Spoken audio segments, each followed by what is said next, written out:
he definitely had a momentous impact on poker. Game, the game. I like the games you play. I like the game, the game. I like the games you play. I like the game. He made more people want to play. I mean, I didn't play poker until I watched Late Night Poker and I saw Dave and Vicky Corrin and the guys playing.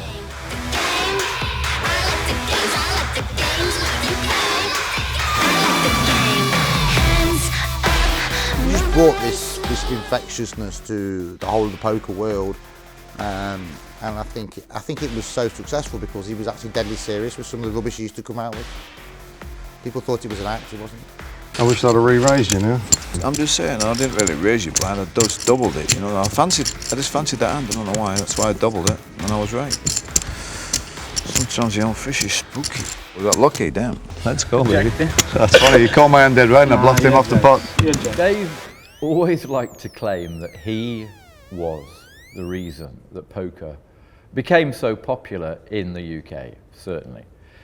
That his presence on Late Night Poker, within the poker community, propelled poker into the stratospheric rise that it had between 2000 and 2007.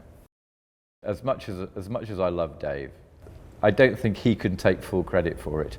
But on the other hand, his contribution to the televised game was really, really significant. Devil really helped to attract viewers because he was entertaining. I hope you're watching the way I play down there too. He didn't just sit there with headphones on like some of the young kids do nowadays. He was a character, a personality. He was like the UK version of an old road gambler in Texas. He was our Amarillo Slim. He was our Puggy Pearson. So I first met this devilfish gentleman, as I saw. We're in Cardiff, and we were doing a late night poker TV show, and I met this guy in an elevator, and he just looked at me and says, "Listen, son, I'll teach you everything you need to know." And I said, "About what?" And he says, "Everything." and from that day, he was such a character. It was amazing. Coming up, it's Battle of the Egos as the Mouths go into overdrive in the Premier League. My job at the time was I was trying to get these players to play these televised poker tournaments, and the Devilfish was always try and be later than everybody else. So with like Phil Hellmuth, Tony G, there's a competition about who could be the latest because they believed in the psychology, that the final one to the table had the psychological edge, but no one could beat the Devilfish on that one. Already, backs are up as the players have been waiting an hour for the fish. We're gonna start without you next time, for sure. You can't disrespect everybody like this. Everybody's upset at you. Telling you the truth. Everyone's here waiting for you. I might go on tilt now. What the fuck's it got to do with you? They've already told me outside, you don't need to start shouting your big mouth off because there's a TV camera. It has everything to do with him. He's been waiting for you. They're all screaming the big mouse off in the studio and acting tough, so I might have to knock some of his teeth out actually. Because they're idiots, you know what I mean? They're all divas. They all think there's something special and we kept them waiting, you know what I mean? You'd always just be smiling and having a laugh. He crossed the line so many times, and he made my life hell sometimes. You've got a full TV production here ready to go, and he would just not be out of bed, and I'm hammering down the door, and he'd just like, "Go away," and I'm like, "I'm not going away until you come." Yeah. So it's like dealing with a big child, I never swore at her. Ask her. Go stand over there, you idiot. What's the matter with you? I'll swear at you in a minute. I like characters, I like people that stand out. But of course, he could be really annoying. He would, there were times where, "Oh, there's something on my hotel room. Oh, thank you for that." Yeah. Or, "You do this, you do that." But I just had an affection for him because he was a character from a different generation. He inspired so many people to play poker. The reading, the bluffing, the kind of the smoky and dark atmosphere about poker, which these days it's almost too scientific. So you miss characters like the Devilfish.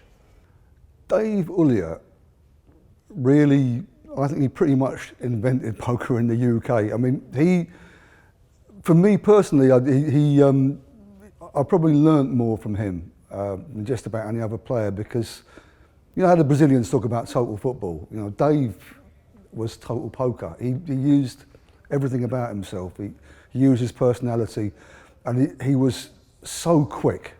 He spotted opportunities, little things that he could use to do a little deal, to say something, to influence somebody. I mean, people talk about speech play now, and a lot of the time they're talking about somebody, you know, trotting out some catchphrase or just making so much noise that a person can't think properly, you know.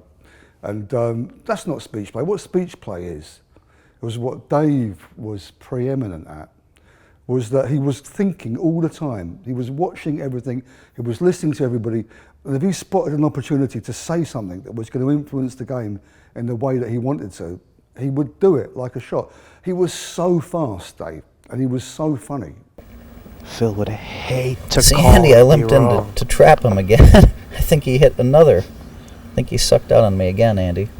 Is that the Phil has imaginary friends. But I also know that he was going to call a raise. Have I got anybody under here? So that was a double context. It was let's trap Devilfish.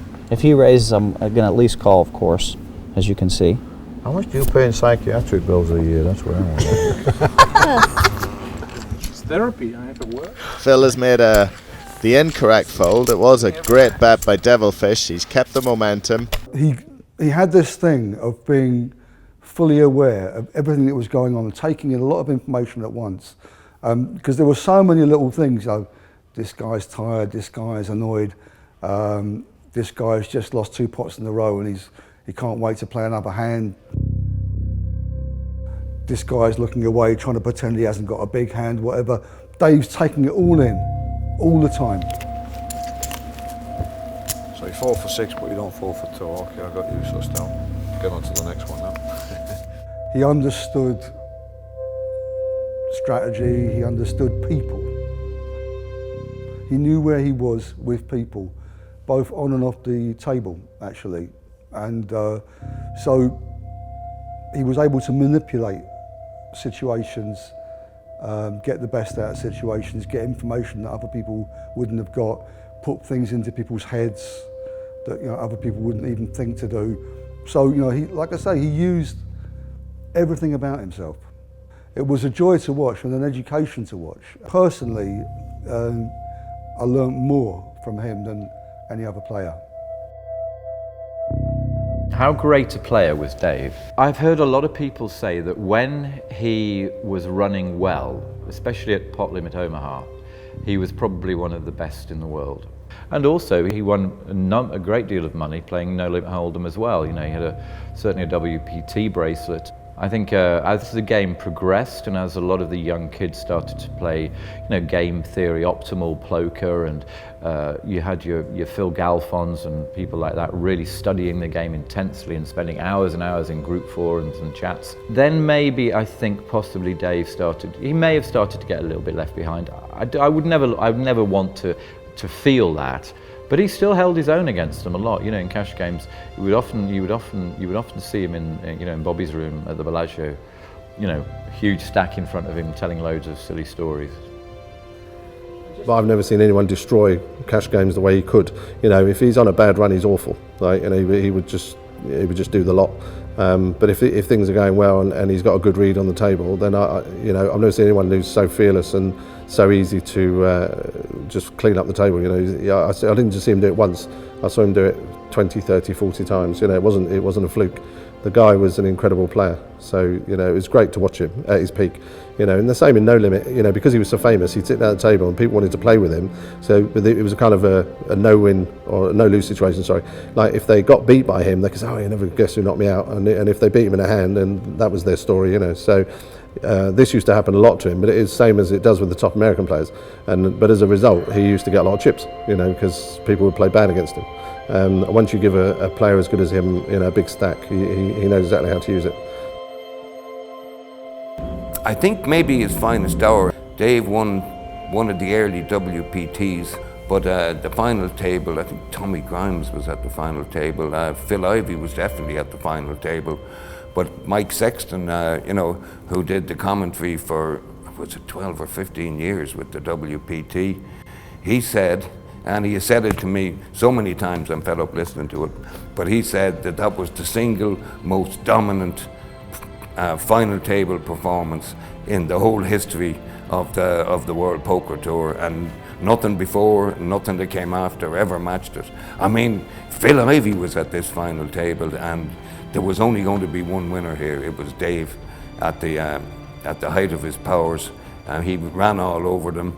And you know, and there were several top players there, but he was just, you know, when the fish was on form like that, he was very, very hard to deal with. And then, I mean, the fact that he ran all over Phil Ivey speaks volumes.